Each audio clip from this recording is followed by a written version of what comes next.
It doesn't even matter if you are a parent or not, this case will make your skin crawl and make you rightfully outraged.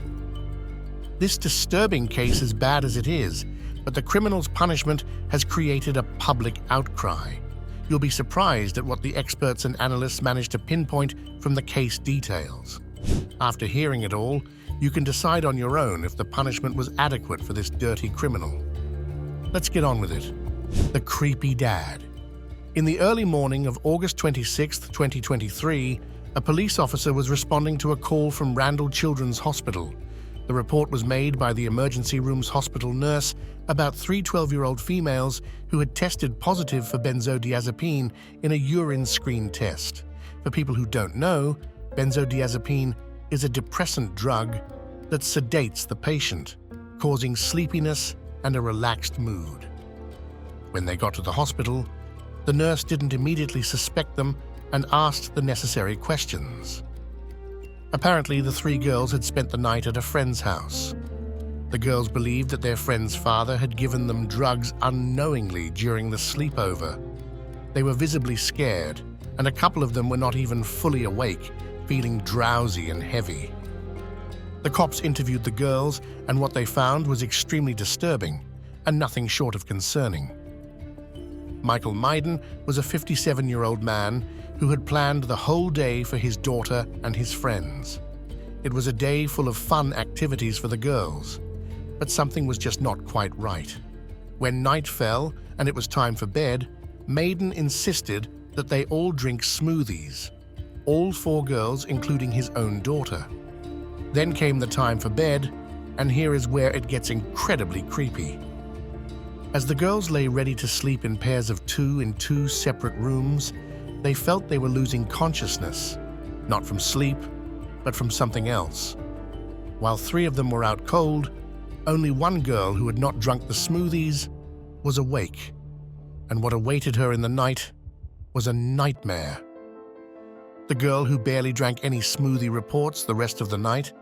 She claims that Maiden came down to the basement in the middle of the night more than once. The girl states that she was sleeping close to another girl on the pull-out couch. Maiden came and tried to separate the 2 girls physically. After a few seconds, he left. The girl was only pretending to sleep, so she had witnessed the whole scene. When she sensed this bizarre behavior of her friend's father, she was trembling with fear. She noticed that her friend was sleeping heavily and had absolutely no clue what had just happened. Scared for her friend, she pulled her friend close again and put her arm over her. She then tried to push her fear back down. The poor girl was probably praying for the morning to come early, but sadly there was more to the night than she had hoped. Maiden came back again. His footsteps created a terrible sense of fear in the girl's heart. When he saw the 2 girls cuddled up, he physically pulled apart the girls from each other again. He probably sensed something different too, because this time he placed a finger underneath the girl's nose, who was only pretending to sleep. He didn't stop there. He waved his hand in front of the girl's face to see if she was actually sleeping. Once again, Maiden went outside. The girl got a terrible feeling developing in her stomach, and she knew she had to trust her gut. She couldn't push back her fear anymore. So she pulled out her phone sneakily. Luckily, her family friend got her text. The family friend came down to the house and picked up the girl. The girl left without her friends and went straight to her parents to report the incident. Within an hour, the girl's parents came down to the house and picked up the rest of the girls. What's creepy is that Maiden was reluctant for the other girls to leave. The parents took the girls to the hospital after hearing about the creepy night, and when they realized the magnitude of it all, they were left speechless. What exactly had gone down during the horrific night? Let's find out. The disturbing details. Analysts managed to find many harrowing details from the case that I can't keep from you. Once you hear them out, you'll get an even better idea of all that happened at the sleepover and a little sneak peek into Maiden's history. Let me just tell you, it doesn't get any better. And you're probably right. This isn't the first time Maiden may have done this. A shady figure. The 57-year-old Maiden was working as an architect and living in a $1 million house. But his past wasn't exactly clean. From his old job as an HR manager, his former employees spoke out against him. They say that looking back at Maiden after the incident, there were a few red flags about his behavior. One male colleague states that Maiden was always interested in his family. He would often ask about the man's kids, how old they were, and what they liked doing. Maiden would then also tell about his own kids. Maiden knew all about his male colleagues' kids and kept track of what they were doing. That's not all. Maiden even liked his daughter's cheerleading pictures on Facebook, often asking questions about her. The male colleague thought that he was just being nice. While that seems normal enough, little did he know that Maiden's plans were about to turn much more vile. The sleepover. In the affidavit, the cop reported that none of the parents of any of the girls were close to Maiden. Not one of them had even been inside the house before. Their girls were all studying in the same school and were well acquainted with each other, so they didn't question the girls much. But before the sleepover, they diligently questioned Maiden and didn't agree top it until Maiden's parents were reassured of everything related to the sleepover. You can tell that this guy is an expert. He made sure that he gained the parents' trust in letting them stay over. But listen to this. The parents reported that Maiden was the one who organized the sleepover. Sketchy, right? But there is apparently a reason why. Maiden was responsible for taking charge of most of his daughter's play dates since his wife's primary language was Japanese. Now, this can go both ways. That could be typical dad behavior or downright creepy. Knowing what happened, it is clearly the latter, a bit too involved. One sketchy detail that came out of the case was that Maiden was creepily over-involved in every aspect of the sleepover activities. The girls described the whole situation as quite eerie. First, Maiden took them out to get their nails done. He even picked up a pizza like a responsible dad to feed the kids dinner. It all seems quite normal. But the girls explained that Maiden was directing their activities. He was constantly checking in on the girls, asking unnecessary questions, and trying his best to just dive into their conversations. He kept interjecting them in the middle of their discussions too, clearly wanting to be involved. The girls state that Maiden had planned a few activities for them that he directed them to do. They played in the sprinklers, went in the hot tub, took showers, and got ready for bed, all being supervised by Maiden. The girls also had a spa night in the basement where they were doing each other's facials and watched movies. Now, it could be that a normal dad is trying to just stay on top of everything, but you know how this looks. Pretty much seems like the guy was trying to be in control. The mango smoothies. Before the girls were told to go to bed by Maiden, he prepared a series of smoothies between the hours 9 p.m. to 11 p.m. The girls described that the mango smoothies had a bit of orange and coconut flavor to them. They were dull orange in color and had tiny chunks on the top and in the drink as well. The drink had a thin consistency, and there were bubbles in it too. All of the girls were given 2 servings of the drink in milkshake-type glasses. That's 2 glasses for each of the 4 girls. The strange thing was that they were being insisted on drinking the smoothies, but there's something even more eerie about the whole scenario.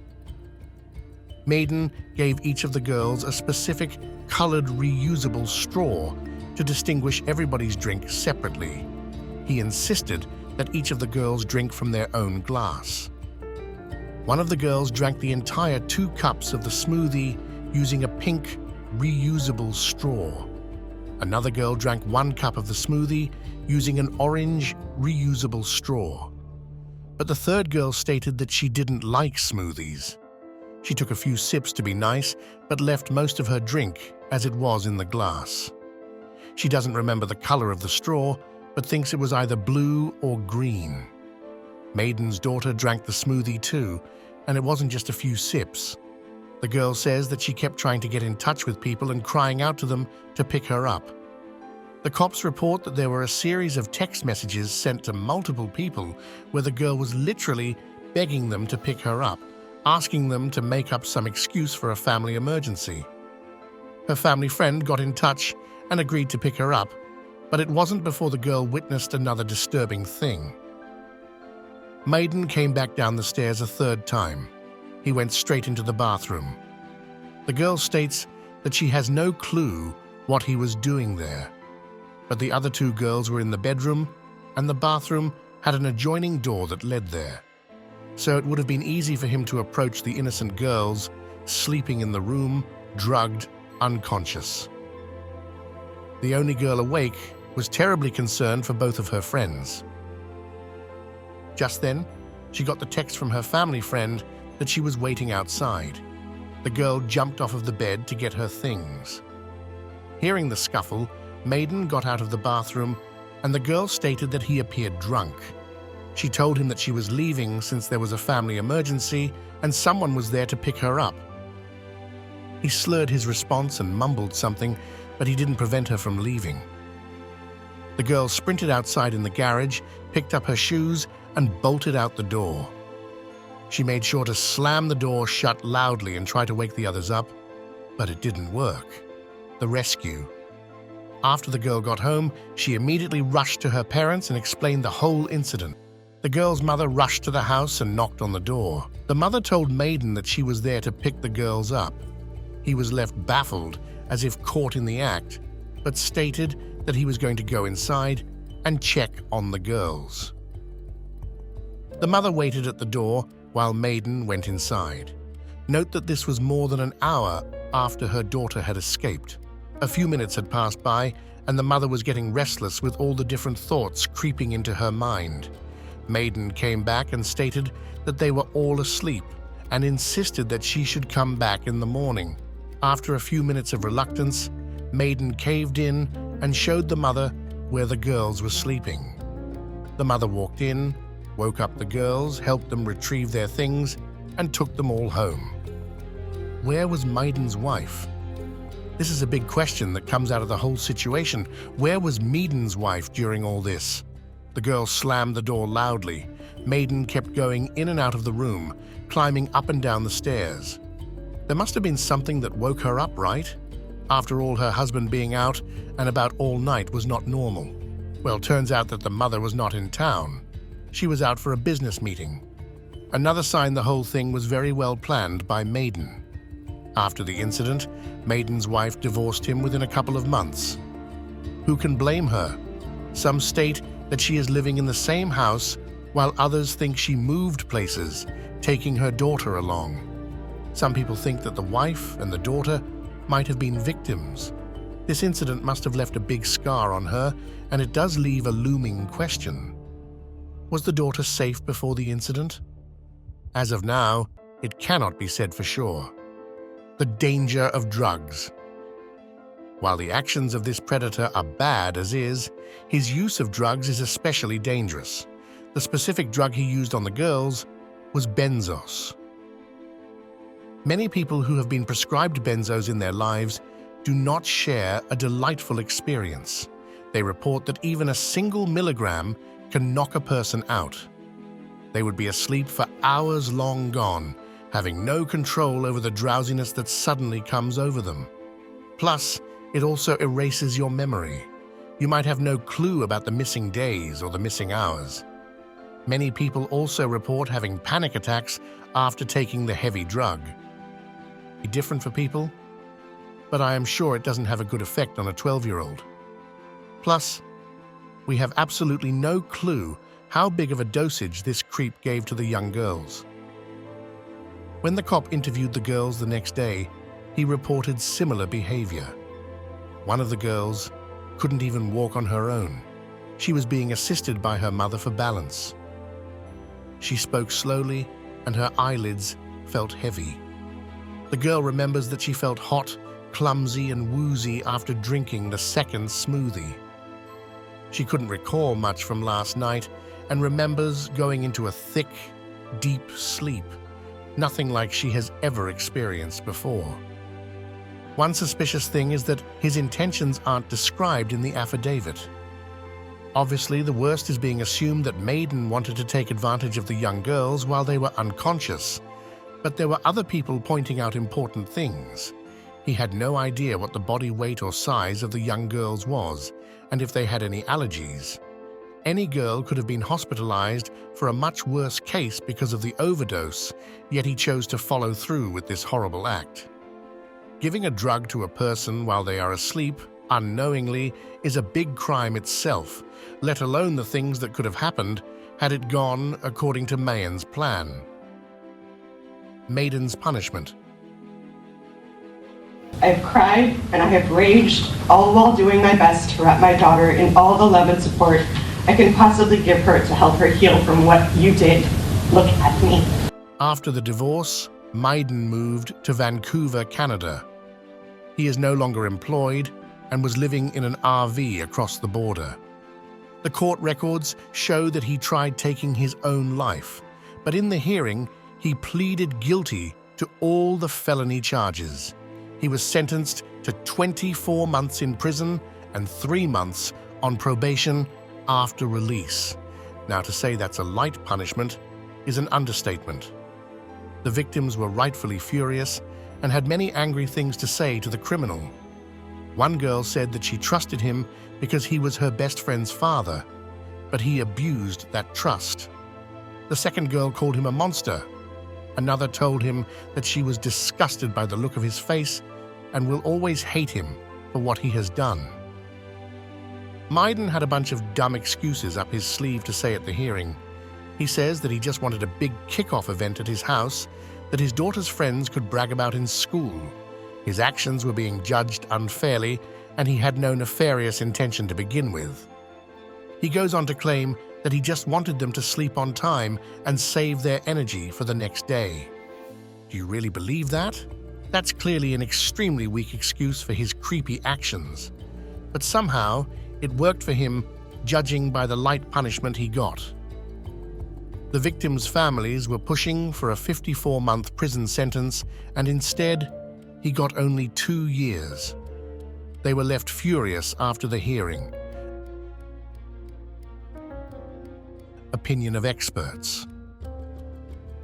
David Ring, a lawyer of personal injury and abuse, stated that the drug is not just a light sedative.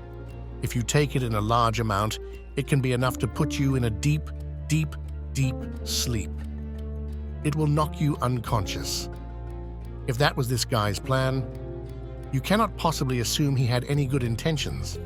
He downright called Maiden a predator. He says that there isn't any innocent explanation for what happened. Benzos are a pretty strong drug. The girls were all pressured to drink and given separate glasses to distinguish from one another. It was all planned out. Chris Hansen, the founder of True Blue, also had a few interesting things to say about Maiden. He says that what Maiden did could not have been a spur-of-the-moment thing. He also agrees that it was all meticulously planned. But he goes on to say that he thinks Maiden was grooming them. He knew all the activities that the girls liked and made sure that they were part of the sleepover. Then he went on to drug them. He clearly was trying to soften them up before getting a bit too comfortable with them. He goes on to say that the parents did their duty. They asked the host of the sleepover all the right questions and took guarantees that their girls would be safe. They were all lengthy discussions, and Maiden made sure that he had them convinced for the playdate. He'd be out of prison in no time. So what will happen next? Well, according to some experts, he is going to keep fantasizing and planning his next move because of his predatory behavior. There comes a point in most people showing such predatory behavior where they have no control over their fantasies. They do not stop until it is fulfilled. The same could be true for Maiden. What will be the next move for the 57-year-old after prison? Only time can tell. While this incident has been horrific, we all agree that the girl who saved her friends was a true hero, and her parents had raised her right. She knew there was something wrong and immediately went to her parents, who believed her and didn't sweep away her claims. She not only saved herself, but also her friends at their most vulnerable. Now that's what you call a hero. Do share and like the video if you found it interesting, and be sure to subscribe for more future content like this. That's all, folks. Goodbye, and thanks for watching.